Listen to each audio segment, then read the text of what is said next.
గోదావరి నల్లమల సాగర్ విషయంలో సీఎం రేవంత్ రెడ్డి వైఖరి అనుమానాస్పదంగా ఉందన్నారు మాజీ మంత్రి హరీష్ రావు. బలహీనమైన రిట్ వేసి సంక్రాంతి పండుగ సందర్భంగా రేవంత్ చంద్రబాబుకు గిఫ్ట్ ఇచ్చారని తెలిపారు.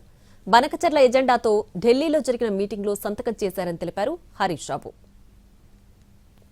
మొదటి నుంచి కూడా అంటే మీరు రేవంత్ రెడ్డి వైఖరి చూస్తూ ఉంటే మొదటి నుంచి కూడా గోదావరి నల్లమల్ల సాగర్ విషయంలో ఈయన వైఖరి చాలా అనుమానాస్పదంగా ఉంది.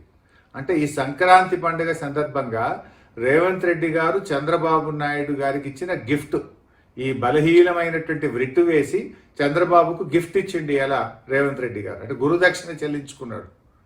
అంటే మొదటి నుంచి కూడా మీరు ఒక్కసారి చూడండి, మొదటి నుంచి కూడా చూస్తే ఢిల్లీలో జరిగేటువంటి గోదావరి బనకచెర్ల మీటింగ్కు పోననుకుంటూనే మీటింగ్కు పోయిండు.